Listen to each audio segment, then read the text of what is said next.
ఏమన్నా మీరేంటి కొంచెం సీరియస్గా ఉన్నారు? కొంచెం నవ్వండి. దేవునికి స్తోత్రం. పెళ్లి కుమారుడు బాధ ఏంటంటే నాకు వేడిగా ఉంది, నాకు ఇక్కడ కూలర్ పెట్టలేదు అని బాధ. అంతేనా? ఏం లేదు నాయనా, నీ పక్కనే పెద్ద ఏసీ ఉంది. దేవునికి స్తోత్రం చెప్పు. నువ్వు నవ్వుతే అది ఏసీ అవుతుంది, నువ్వు నవ్వలేదనుకో అది డీసీ అవుతుంది. జాగ్రత్త. దేవునికి స్తోత్రం. నీకు ఏసీ కావాలా డీసీ కావాలా? ఏసీ కావాలన్నప్పుడు నువ్వు నవ్వుతూ ఉండు. దేవునికి స్తోత్రం. నవ్వుతూ ఉంటే నీ లైఫ్ అంతా హ్యాపీగా ఉంటుంది అన్న. ఓకే, జాగ్రత్త గమనించండి. మనమే ఈ పరిశుద్ధ వివాహానికి నరేష్ అండ్ జయశ్రీ వారి ఇరువురిని పరిశుద్ధ వివాహములో క్రీస్తు నామములో జతపరచడానికి సాక్షులుగా వచ్చిన మనందరము ప్రభు నామంలో సాక్షులుగా వచ్చాం. మమ్మల్ని ఆహ్వానించిన దైవ సేవకులు మరి పాస్టర్ గారు రత్నరాజు అయ్య గారికి ప్రేమపూర్వకం వందనాలు అయ్య గారు, అలాగనే ఇరువైపుల తల్లిదండ్రులకి, అలాగనే వేదిక మీద ఉన్న పెద్దలకు, కూడి వచ్చిన మీ అందరికీ కూడా ప్రభు పేరిట వందనాలు చెల్లిస్తున్నాను. ఈరోజు జాగ్రత్త గమనిస్తే ఈ వివాహంలో ముఖ్య పాత్ర ఏంటంటే, అమ్మ జయశ్రీ నీదే ముఖ్య పాత్ర. ఎందుకు ముఖ్య పాత్ర చెప్తాను. బైబిల్లో పరిశుద్ధ లేఖనాల్లో చరిత్ర ఏంటంటే, పెళ్లి కుమార్తె కోసం పెళ్లి కుమారుడు ఎదురు చూచుట అనేది అది ఆనవాయితీ. మన ప్రభు అయిన యేసుక్రీస్తు వారు పెళ్లి కుమార్తె అని పిలువబడుతున్న సంఘం కోసం ఎదురు చూచుచున్నారు. పెళ్లి కుమార్తె పెళ్లి కుమారుడు కోసం బ్రతకాలి, సిద్ధపడాలి. ఏంటంట? పెళ్లి కుమారుడు పెళ్లి కుమార్తె కొరకు ఎదురు చూడాలి, పెళ్లి కుమార్తె పెళ్లి కుమారుడు కొరకు సిద్ధపడాలి. ఈ రెండు మ్యారేజ్ అని పిలువబడుతుంది. జాగ్రత్త గమనించండి. ఆదామును ఏదేను వనములో ఆదామును సృష్టించిన దేవుడు ఆదాముకి ఒక డ్యూటీ వేశారు. ఆయన ఆ ఏదేను వనములో ఉన్న జంతువులు, సృష్టిలో ఉన్న జంతువులన్నిటికీ నామకరణం చేయడానికి ఆయనకి ఒక డ్యూటీ వేశారు. ఒక జంతువు యొక్క మనస్తత్వాన్ని గమనిస్తేనే తప్ప అతను పేరు పెట్టలేడు. సో గనక ఆదాము ప్రతి జంతువు యొక్క మనస్తత్వాన్ని గమనించగలిగే నేర్పును దేవుడు అతనికి ఇచ్చారు. సో పెళ్లి కుమారుడికి ఉండాల్సిన మొట్టమొదటి లక్షణం ఏంటంటే మనస్తత్వాన్ని స్టడీ చేయడం. ఏమన్నా మీరేంటి కొంచెం సీరియస్గా ఉన్నారు? కొంచెం నవ్వండి. దేవునికి స్తోత్రం.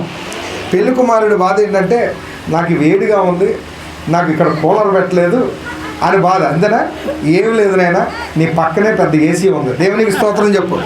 నువ్వు నవ్వుతే అది ఏసీ అవుతుంది, నువ్వు నవ్వలేదనుకో అది డీసీ అవుతుంది. జాగ్రత్త. దేవునికి స్తోత్రం. నీకు ఏసీ కావాలా డీసీ కావాలా? ఏసీ కావాలన్నప్పుడు నువ్వు నవ్వుతూ ఉండు. దేవునికి స్తోత్రం. నవ్వుతూ ఉంటే నీ లైఫ్ అంతా హ్యాపీగా ఉంటుంది అన్న. ఓకే, జాగ్రత్త గమనించండి. మనమంట ఆమె, నువ్వు సూర్యుడు అయితే ఆమె చంద్రుడు అనుకో. ఎగ్జాంపుల్, నీ మీద ఉన్న కాంతి ఆమె మీద పడి మళ్ళీ నీ మీద రిఫ్లెక్ట్ అవుతుంది. సో నువ్వు నవ్వుతే ఆవిడ నవ్వుతుంది, ఆవిడ సీరియస్. సో కాబట్టి మొదట పెళ్లి కుమారుడికి దేవుడు ఒక టాస్క్ ఇస్తున్నారు, ఒక డ్యూటీ. పురుషులైన ప్రతి ఒక్కరూ, భర్తలైన ప్రతి ఒక్కరూ తెలుసుకోవాల్సింది ఏంటంటే మనం ఏం చేయాలి? మనుషుల యొక్క మనస్తత్వాల్ని అర్థం చేసుకోవాలి. ఈ రోజు నుంచి నాయన నరేష్ గారు మీకు ఒక కుటుంబాన్ని నడిపించే బాధ్యత దేవుడు ఇస్తున్నారు. ఇంతవరకు నడిచిన విధానం వేరు, ఇంతవరకు జీవిత విధానం వేరు. ఈ రోజు నుంచి నరేష్ గారికి ఒక బరువు, బాధ్యతలు, రెండు కుటుంబాలని బ్యాలెన్స్ చేయగలిగిన నేర్పు నీకు కావాలి. రెండు కుటుంబాలు ఎవరు? ఇటువైపు అత్తమామల కుటుంబాన్ని, ఇటువైపు నీ తల్లిదండ్రులను, అలాగనే మధ్యలో నీ భార్యను. అట్ ద సేమ్ టైం రేపు పొద్దున నీకు పుట్టబోయే, మీ ఇద్దరికి పుట్టబోయే సంతానమును కూడా బ్యాలెన్స్ చేయగలిగే నేర్పు నీకు దేవుడు ఇవ్వాలని నేను మనస్ఫూర్తిగా కోరుకుంటున్నాను.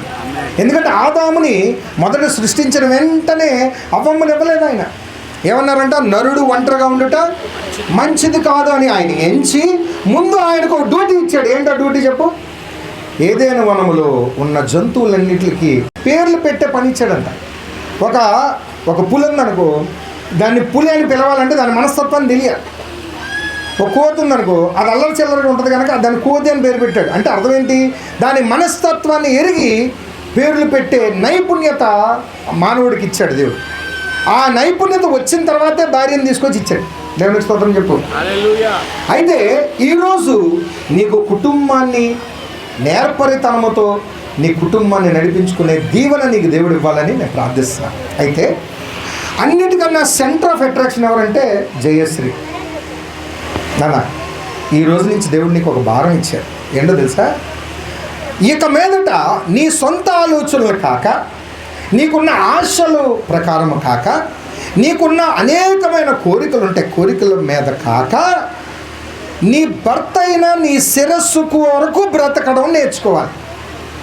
ఏంటంట? భార్యకు ఉండాల్సిన లక్షణం ఏంటంటే భర్త కోసరం బ్రతకాలి. ఎందుకు? భర్త శిరస్సు అయి ఉన్నారు, భర్త నీకు కిరీటమై ఉన్నాడు, భర్త నీకు యజమాని అయి ఉన్నారు కనుక లేఖనాలు ఏం చెప్తున్నాయంటే ప్రభు అయిన యేసుక్రీస్తు సంఘము, వధువు సంఘం కోసం ఎదురు చూస్తున్నాడు. ఆయన సంఘమును సిద్ధపరుస్తున్నాడు, ఆయన ట్రైనింగ్ ఇస్తున్నాడు. సంఘము ప్రభు కోసం బ్రతకాలి. అంతేనా? నువ్వు నేర్చుకున్నది అదే కదా బైబిల్లో. సో నీ బాధ్యత ఏంటి ఇప్పుడు? నీ బాధ్యత ఏంటి? ఎవరి కోసం బ్రతకాలి ఇప్పుడు? భర్త కోసం బ్రతకాలి.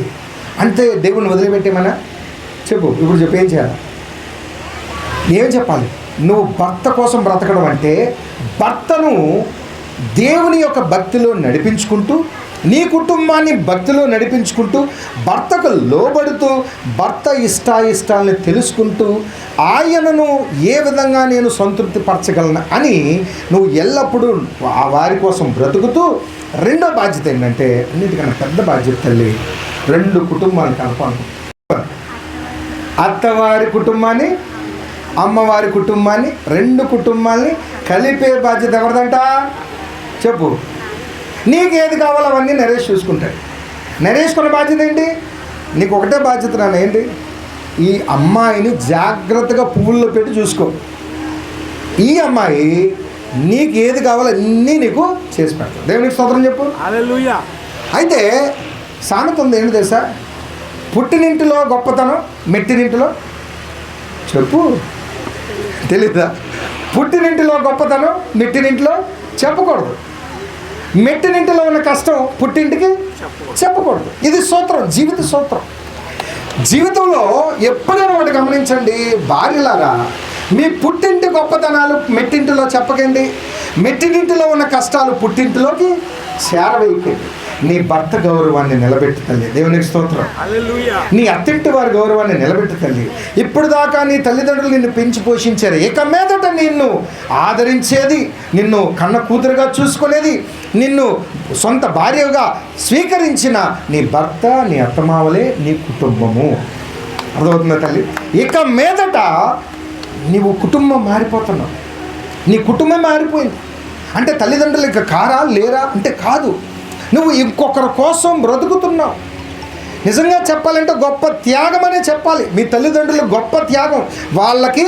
అందుకే మన భారతదేశ సాంప్రదాయం ప్రకారం ఏం చేస్తారు? కాళ్ళు కడిగి కన్యాదానం చేస్తారు. అంటే నిజంగా త్యాగమేంటి, అది త్యాగమేంటి. కూతుర్ని వేరే ఇంటికి పంపించడం అంతకన్నా పెద్ద త్యాగం ఇంకోటి ఉండదు. కానీ ఆ త్యాగంకు విలువ ఏంటో తెలుసా? నువ్వు అక్కడ గౌరవం సంపాదించుకున్నావు. ఏమైనా స్తోత్రం. సో కనుక అలాగే మీరిద్దరు ఇరువురు బాధ్యత కలిగి ఒకరికొకరు అర్థం చేసుకుంటూ జీవితంలో కష్టాలు రావా? ఏమండి ఇక్కడ కూర్చున్న వాళ్ళు ఎవరినైనా పెళ్ళిళ్ళలోని మాకు గొడవలు అవ్వలేదు అన్న వాళ్ళు చేతులు ఎత్తండి. ఎవరు ఉండరు, ఒక్కరంటే ఒక్కరు ఉండరు. సో ఖచ్చితంగా మనస్పర్ధలు అనేవి చిన్న వస్తాయి నరేష్. వాటిని ఎలా హ్యాండిల్ చేసుకోవాలో ఎక్కడ తెలుస్తుంది తెలుసా? ఎక్కడ తెలుసు? నాన్నని అడిగితే తెలియదు, నువ్వు అమ్మకు ఫోన్ చేస్తే తెలియదు. ఇంటిలో సమస్యలు వచ్చినప్పుడు ఒకటే మీరు చేయాల్సిన పని ఏంటి తెలుసా? ఇద్దరూ కలిసి మోకరించి యేసు ప్రభుని అడగండి, ఆయన మీకు పరిష్కారాలు ఇస్తాడు. మధ్యలో ఇంకెవరిని రానివ్వకే. మళ్ళీ చెప్తున్నాను, మధ్యలోని మేనత్త వచ్చినా, ఇంకెవరు మేనత్తలు ఉంటే నన్ను మధ్యలో నన్ను ఏమనకండి అమ్మా. పెళ్ళి అయిపోయిన తర్వాత మేనత్తలు దూరకూడదు, మేనమావలు దూరకూడదు, పిన్నులు దూరకూడదు, ఎవరు దూరకూడదు. మీ కాపురాల్ని పరిశుద్ధ వివాహముగా మీరే బలపరుచుకుంటూ ఎక్కడంటే దేవునిలో ఎదగాలి. అర్థమవుతుందండి. రెండోది, నాకు వచ్చే చాలామంది కుటుంబ సమస్యలతో వస్తుంటారండి. మా ఆయనండి వాక్యం చెప్పారు కదండి, నిన్న వారమే చెప్పారు కదా, భర్తలారా మీ భార్యలను ప్రేమించండి ప్రేమించండి అని. మా ఆయన చూస్తే నన్ను ప్రేమించట్లేదండి అని ఉంటుంది ఈవిడ చూస్తే వస్తాడు, ఏమండి అయ్యగారు మీరు వాక్యం చెప్తున్నారు కదా, భార్యలారా మీరు మీ భర్తలకు లోబడండి లోబడండి అని చెప్తున్నారు కదా, ఇది చూస్తే నాకు లోబడట్లేదండి. జాగ్రత్తగా గమనించండి. భర్త ఏమన్నాడు, భార్య నాకు లోబడట్లేదండి అంటాడు. భార్య ఏమంటుంది, భర్త ప్రేమించట్లేదండి. ఇందుకే నేను అన్నాను, మీరిద్దరూ ఈ స్టేట్మెంట్లు అటు ఇటు పాస్ చేసుకోండి అన్నాను. ఎందుకంటే నువ్వు చెప్తున్నావు కదా, ఆ బైబిల్లో రాయబడిన మాట ఎవరి గురించి అయ్యా అని అడిగాను. భార్య గురించి అండి అని. మరి నువ్వెందుకు చెప్తున్నావు దాని సంగతి? ఏమమ్మా బైబిల్లో రాయబడింది ఎవరి గురించి? అది భర్త గురించి. సో నేనేం చెప్పానంటే ఈ రెండు ఆజ్ఞలు అటువైపు ఇటువైపు మార్చుకోండి. ఇప్పుడు భర్త ఏం చెప్పాలా చెప్పు. ఇప్పుడు భర్తలారా చెప్పున్నాను నోటితో, భర్తలారా మీ భార్యలను మీ సొంత శరీరమును ప్రేమించుకున్నట్లుగా మీరు ప్రేమించుకోండి. ఇది ఎవరు చెప్పాలి? భర్తలు చెప్పాలి. ఇప్పుడు భార్యలు మీరు చెప్పండి. భార్య నువ్వు చెప్తున్నాను, ఏమని చెప్తావు? భార్యలారా మీ యజమానులు మీ సొంత పురుషులైన మీ భర్తలకు లోబడి ఉండండి. ఎవరు ఆజ్ఞలు వాళ్ళు పాటిస్తే గొడవలు రావు. ఇక్కడ చికాకు ఏంటంటే జయశ్రీ అంటది, నరేష్ నువ్వు నన్ను సరిగ్గా చూసుకోవట్లేదు, నన్ను ప్రేమించట్లేదు. నరేష్ అంటాడు, నువ్వు నాకు లోబడట్లేదు. పాస్టర్ గారు చెప్పారు కదా స్టేజ్ మీద, నువ్వు నాకు లోబడట్లేదు అంటే ఒకరికొకరు రివర్స్లో వెళ్తున్నారు. దేవుని ఆజ్ఞలు ఎవరు కాలు పాటిస్తే గొడవలే రావు. వస్తాయి. ఎందుకు రావండి చెప్తున్నాను. మా పాస్టర్ గారికి నాకు రోజు గొడవలు, దేవునికి స్తోత్రం, రోజు గొడవలు. ఇన్నాళ్ళు కారులో వస్తూ కూడా ఏదో డిస్కషన్ వస్తాయి. అది ఆనందంగా ఉండాలి. దేవునికి స్తోత్రం చెప్పండి. అర్థమవుతుందా మీకు? మిస్అండర్స్టాండింగ్స్ అనేవి, మనస్పర్ధలు అనేవి ఆనందంగా స్వీకరించాలి. జాగ్రత్తగా చెప్తున్నాను, ఏ మనస్పర్ధలు వచ్చినా సాయంత్రము అయ్యే కల్లా ఇద్దరు కలిసి మళ్ళీ భోంచేయాలి. దేవునికి స్తోత్రం చెప్పండి. సాయంత్రం వేసరికల్లా ఇద్దరు ఏమైపోలా. అసలు అమ్మాయి అలగకపోతే అందం ఉండదురా బాబు. అమ్మాయి అలగాలి, నువ్వు బతిమాలాలి, నువ్వు బతిమాలాలి 100 సార్లు బతిమాలాలి. ఎందుకంటే తండ్రి దగ్గర గారాభంగా పెరిగింది కదా. ఇప్పుడు నువ్వెవరివి? భర్త కాదు, తండ్రివి నాయన. You are the father. మా పాస్టమ్మ గారిని అంటే నేను ఓపెన్గా చెప్పేస్తున్నాను. నేను ఏమని పిలుస్తాను తెలుసా? బుజ్జి నాన్న కన్నా అంట. నువ్వు నా చిన్న బుజ్జిదానివి కదా, నా తల్లివి కదా. ఒక తండ్రి స్థానం తీసుకోవాలి భర్త. ఓకేనా? యజమాని తండ్రి స్థానం తీసుకోవాలి. నువ్వు నా మాట వినకపోవడం ఏంటి, నువ్వు నాకు అలగడం ఏంటి అన్న స్థాయిలో ఉండకూడదు. మనం ఎప్పుడు కూడా ఎలా ఉండాలి? మన కూతురైతే, నా కూతురైతే నా మాట అలుగుతుంది కదా, దాన్ని ఎలాగ లాలించుకుంటావు? అలాగనే లాలించుకో. రెండోది, నాన్న తండ్రి నన్ను బుజ్జిగిస్తున్నాడు కదా అని మరీ నెత్తిరెక్కి కూర్చుంటున్నాను అంటే కుదరదు. చూసావా పేలింది? అది అలా పేలకూడదు. మనం దేవునికి స్తోత్రం చెప్పు. పేలితే అలచడి, సాఫీగా ఉండాలి. దేవునికి స్తోత్రం. మీరిరువురు ఇలాగ చక్కగా నవ్వుతూ ఉండాలి.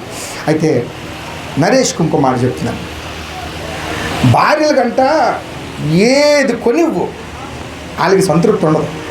మళ్ళీ చెప్తున్నాను ఎందుకు? ప్రపంచం రెడీగా ఉంది, బోల్డ్ కొత్త విషయాలు చూపిస్తూ ఉంటారు. ఏం కొనిచ్చి సంతృప్తి దించుతాం? అంతేనా? సంతృప్తి పరచడం అనేది అసాధ్యం. ఒకటే, నేను నీకోసం లైఫ్ సీక్రెట్ చెప్తున్నా. నువ్వు భార్య దగ్గర గౌరవం సంపాదించుకోనంటే నీవు దైవ భక్తిలో ఎదుగు, నీ భార్య జీవితకాలం నీకు లోబడతాడు. 1,00,000 రూపాయలు జీతగాడైనా లోబడరు భార్యలు. బంగారం తెచ్చినా లోబడరు, చీరలు తెచ్చినా లోబడరు, ఎంత ఇచ్చినా లోబడరు. అదే భక్త నీతిపరుడై భక్తిపరుడై ఉంటే ఏ భార్య అయినా వంగుతుంది, లొంగుతుంది. ఇది సీక్రెట్ అండి పురుషులారా, మీరు తెలుసుకోండి. మనలో నీతి ఉంటే, మనం డిసిప్లిన్గా ఉంటూ మనం కరెక్ట్గా కుటుంబాన్ని నడిపించగలిగితే నీ వెనకే నడుస్తుంది. అదే కనుక మన మార్గాలు తప్పుడుదారిగా ఉంటే మన అడుగులు దాటి ముందుకెళ్ళిపోతారు వాళ్ళు. సో పురుషులారా, అర్థమవుతుందన్నా? రాబోయే పెళ్లి కొడుకులు, నేను అందరూ పెళ్లి కొడుకులే, అందరూ రెడీగా ఉన్నారు, అందరూ రెడీగా ఒకరికొకరు చూపించుకుంటారు. బాబు మీకు వద్దా? మన అడిగి చూస్తే నాకు కావాలని అడుగు దేవుడిని. సో నవ్వులు ఆడించడానికి అంతే. అంటే సీరియస్గా బైబిల్ వాక్యం చెప్పేసి టైం కాదు ఇది. మీరేమో ఉసురోమని ఒకరికొకరు ఇసురు కొడుతున్నారు, మేమేం ఫ్యాన్లు ఉన్నాయి, వీళ్ళకి ఏమండి 100 సేపు అని చెప్తారు. వాళ్ళకి కొన్ని సూత్రాలు చెప్తున్నాను, ఓకేనా? సో కాబట్టి ఇరువురు. రెండోది, నరేష్ గారు, మీరు విశ్వాసము నమ్ముకున్న, ప్రభువుని నమ్ముకున్న బిడ్డను మీరు పెళ్లి చేసుకున్నారు కనుక మీరు కూడా ప్రార్థనలో పాల్పంచుకుంటే అది మీకు ఆశీర్వాదకరం. మీరు కూడా మందిరానికి వెళ్తే మీకు రక్షణ, మీ మీ బిడ్డలు, పుట్టబోయే బిడ్డలకు కూడా దీవెనకరంగా పుడతారు. దేవునికి స్తోత్రం. సో కనుక విశ్వాసములో ఎక్కడా కూడా మీరిద్దరికీ విభేదాలు రాకూడదని ప్రభు పేరట మిమ్మల్ని కోరుకుంటున్నాను. నరేష్ బాబు, చక్కగా బిడ్డ విశ్వాసంలో ఉంది కనుక విశ్వాసంలో మీరు ఎదగండి. సాంప్రదాయాల జోలికి నేను వెళ్ళటం లేదు, ఇరువైపులా సాంప్రదాయాలు వేరువేరుగా ఉంటాయి. సాంప్రదాయాల జోలికి వెళ్ళకండి. మీరిద్దరూ ఒకరొకరు అండర్స్టాండింగ్తో ముందుకెళ్ళండి. ఎందుకంటే వివాహం అనేది ఘనముగా ఆయన ఇచ్చారు. ఇప్పుడు గర్భఫలం గురించి మాట్లాడతాను. ఆదామును నేల మట్టితో చేశారు దేవుడు. వీరిద్దరికి, ఆదాముకి అవ్వకి బిడ్డల్ని ఇచ్చేటప్పుడు నేల మట్టితో మళ్ళీ ఎందుకు చేయలేదు? ఏమండి? నేల మట్టితో చేయలేదు, వారి గర్భంలోంచి ఇచ్చారు. సో జాగ్రత్త గమనించండి, మీకు పుట్టబోయే బిడ్డలు మీ బిడ్డలు కాదు. ఎవరంట? దేవుని బిడ్డలు. ఎవరైనా మీకు పుట్టబోయే బిడ్డలు ఎవరు? దేవుని బిడ్డలు. దేవుని సంతానాన్ని మీ గర్భవాసంలోంచి తీసుకొస్తున్నారు. ఎందుకు? మీరు ఓన్ చేసుకుంటారని. అదే ఒక బొమ్మను తీసుకొచ్చి, ఇదిగో నరేషు, ఈ బొమ్మ నీకు కుమారుడు అన్నాను అనుకో, నువ్వు ఓన్ ఫీలింగ్ ఉంటుందా? ఉండదు కదా. అదే నీ శరీరంలోంచి పుట్టుకొచ్చిందనుకో, నా బిడ్డ అంటావు. గనక దేవుని బిడ్డలను మీ సొంత బిడ్డలుగా ఇస్తున్నాడు దేవుడు. సో దేవుని బిడ్డలను మీ సొంత బిడ్డలుగా మీకు ఇస్తున్నారు. అది ఒక పాయింట్. రెండో పాయింట్, ఆ బిడ్డలను పెంచుకునే జ్ఞానము కావాలని మీరు ఇక్కడి నుంచి అడగాలి.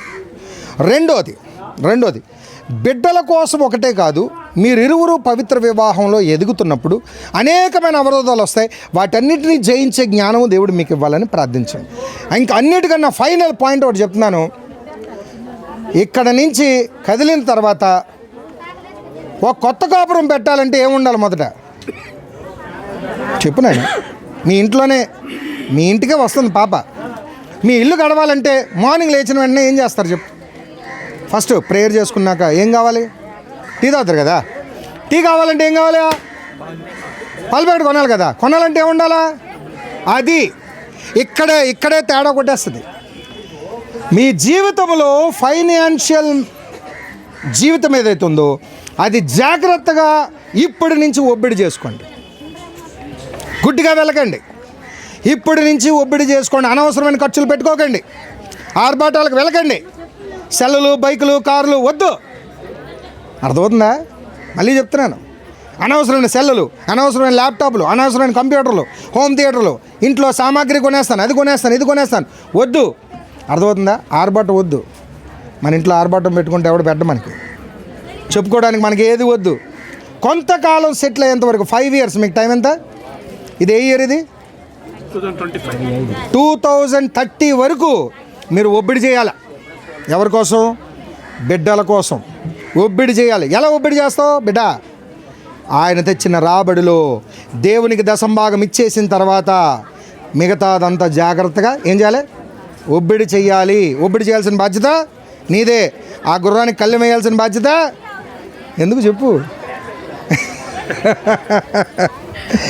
కనుక ఎందుకంటే పెళ్ళిళ్ళలోని ఓన్లీ ఆత్మీయమైన మాటలు ఒకటే కాదు, బయటికి వెళ్తే అసలు మ్యాటర్ ఉంది. అవునా? రూపాయి లేకపోతే దేనికి పనిచేయం బయట. సో మన కుటుంబం ఒక తీరులో నిలబడాలంటే నేను మీకు ఒకటే అడుగుతున్నాను, ప్రభు పాదాల దగ్గర అడగండి, ప్రభువా మా కుటుంబాన్ని అన్ని రంగాల్లో మేము ఒబ్బిడి చేసుకోవాలి. ఇటు గర్భఫలాన్ని మాకు అనుగ్రహించండి, ఆత్మీయ ఫలాలు అనుగ్రహించండి, మా కుటుంబంలో సమాధానం అనుగ్రహించండి, సమాధాన ఫలము, ఇంకా గర్భఫలం అనుగ్రహించండి, వారిని పెంచి పోషించుకునే ఆర్థిక ఫలము కూడా ఒబ్బిడి చేసుకునే జ్ఞానం నాకు ఇవ్వండి అని ఇద్దరు అడిగితేనే దేవుడిస్తాడు. ఓకేనా? మా భార్య ప్రార్థన చేస్తుంది కదా, నేను ప్రార్థన చేయవసరం లేదన్నట్టుగా మీరు ఉండకూడదు. నరేష్ గారు, మీరు కూడా ప్రార్థన చేయండి. నాన్న, నువ్వు కూడా ప్రార్థన చేయాలి. ఈ విధంగా ఇద్దరు ప్రార్థనలు ఎదగాలి. మీ పరిశుద్ధ వివాహము మేము ఫలానా రాజ్యంలో ఫలానా ఊరెళ్ళి ఫలానా నరేష్ గారిని, జయశ్రీ గారిని వివాహంలో వాక్యం చెప్పాను, వారి కుటుంబం ఇంతగా వర్ధిల్లిందని నేను చెప్పుకోవడానికి, పాస్టర్ గారు చెప్పుకోవడానికి, 2 కుటుంబాలు చెప్పుకోవడానికి, ఇదిగో ఈ కుటుంబం ఇంత బాగా వర్ధిల్లిందని సభంతా చెప్పుకోవడానికి మీ జీవితంలో సాక్ష్యం నిలబడాలి. మీ కుటుంబం ద్వారా ఈ ఊరు రక్షించబడాలి. ఈ ఊరిలో నెక్స్ట్ జనరేషన్, మీరు నెక్స్ట్ జనరేషన్ తయారు చేస్తున్నారు కదా, నెక్స్ట్ జనరేషన్ తయారు చేసేటప్పుడు విద్యావంతులు తయారవ్వాలి, విజ్ఞానవంతులు తయారవ్వాలి, దేవునికి లోబడేవారు తయారవ్వాలి. ఎప్పుడు మనం ఇంకా ఈ బతుకుల్లోనే ఉండాలా? లేదు. ఇక్కడి నుంచే, ఈ ప్రాంతం నుంచే మా బిడ్డల్ని కలెక్టర్లను చేస్తాం, మా బిడ్డల్ని ఐఏఎస్లను చేస్తాం, మా బిడ్డల్ని ఇంజనీర్లని, డాక్టర్లను చేస్తాం. ఈ తీర్మానం ఉండాలి. ఇలా ప్రతి కుటుంబం తీసుకోవట్లేదు కనుక ఇంకా బ్యాక్వర్డ్ అయిపోతుంది. అవునా? అర్థమవుతుందా? ఫ్యామిలీ అంటే 2 కుటుంబాల కన్స్ట్రక్షన్. సో మీరు తీర్మానం తీసుకోండి. లైఫ్ టార్గెట్ ఏంటో తెలుసా? ఆ వస్తువులు కొందామా, ఈ వస్తువులు కొందామా, ఇది కొందామా కాదు. ఇప్పుడు ప్లానింగ్ ఎలా ఉండాలంటే మన జీవితం స్టేబుల్ అవ్వాలి.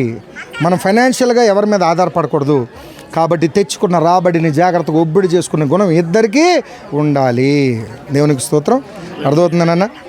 ఈ విధంగా మీకు ఇంకేమైనా ఎప్పుడైనా సమస్యలు వచ్చినా, ఒకవేళ మనస్పర్ధలు వచ్చినా, ఏం చెప్పాను? వెంటనే ప్రభు పాదాల దగ్గర అడగండి. ఏం చెప్పాను? పుట్టినింటి గొప్పతనం అత్తింట్లో చెప్పకూడదు, అత్తింటి యొక్క కొన్ని కష్టాలు పుట్టింట్లో చెప్పకూడదు. నాయనా, ఇంకోటి, నరేష్ గారు, ఒక కుమార్తెను, నీకు ఎంత వయసు తల్లి? 22 సంవత్సరాలు వారు పెంచి పోషించి నీ చేతిలో పెట్టేశారు. ఇప్పుడు మీరేం చేయాలా? చెప్పండి.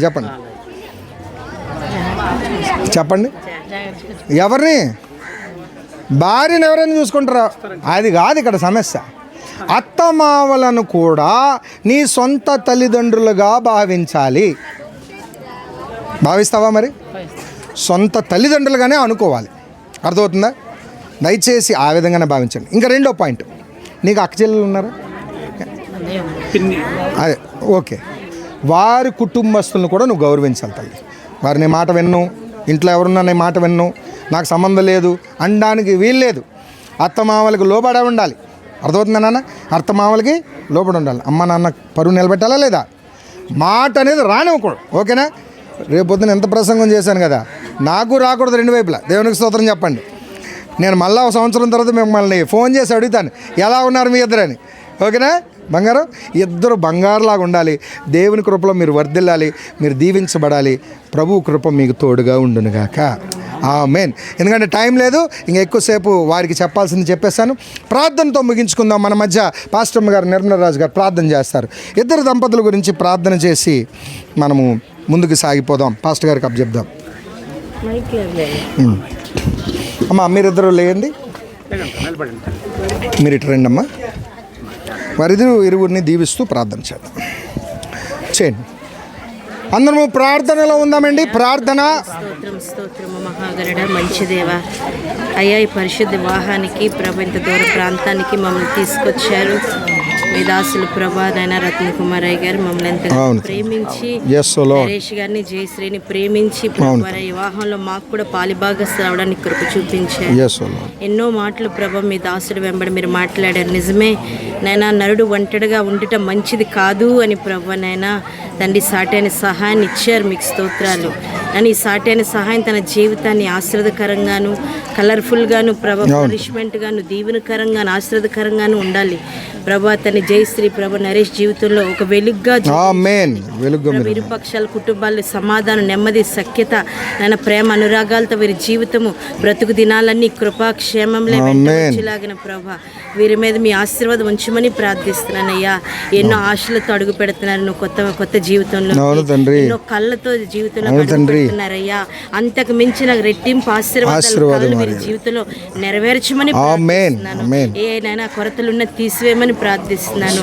సమాధానం దయచేయమని కనుగులుగా కానీ ప్రార్థిస్తున్నాను. ఆ ఇరుపక్షాల కుటుంబ తల్లిదండ్రులకు కూడా నెమ్మది, ఈ వీరిని బట్టి సంతోషము, వీరిని బట్టి నేను సేవకులకు, సంఘానికి ఒక మంచి ఆశీర్వాదము, వచ్చిన ప్రతి కుటుంబాలకి మంచి ఆశీర్వాదం కలుగునుగా కానీ ప్రార్థిస్తూ ఈ వివాహ జీవితం వీరి జీవితంలో ప్రభా నన్ను మరపురాని దినముగా సంతోషకరమైన దినముగా అయ్యా వీరు అడుగు పెట్టే ప్రతి చోట ప్రభా ఆశ్రదకరంగా తలంచే ప్రతి తలంపు కూడా ప్రభు ఇందాక దాసులు చెప్పినట్టుగా ప్రతిదీ మీ ముందర పెట్టి అడిగే భాగ్యం నాయన అయ్యా మీ చిత్తాన్ని తెలుసుకునే భాగ్యం వీరి జీవితంలో దయచేయమని ప్రార్థిస్తూ యేసు నామములో ప్రార్థన వేడుకుంటున్నాం తండ్రి. ఆమేన్ ఆమేన్. తండ్రి కుమార పరిశుద్ధాత్మ సహవాసం మీకును మీ దాంపత్య జీవితానికి, మీ ఆత్మీయ జీవితానికి, మీ గర్భఫలమునకు, మీ భూఫలమునకు, మీ యొక్క ఆత్మీయ ఫలములకు, మీ కుటుంబాల 2 కుటుంబాల కలయిక ఫలములకు సదాకాలము దేవుని కృపా సమాధానములు తోడుగా ఉండి సర్వసత్యంలో నడిపించబడుదురుగాక. ఆమేన్ ఆమేన్. గాడ్ బ్లెస్ యు నాన్న. దేవుని కృప మీకు తోడుగా ఉండును గాక. గాడ్ బ్లెస్ యు నాన్న. దేవుని కృప మీకు తోడుగా ఉండును గాక. ఆల్ ది బెస్ట్ నాన్న. All the best.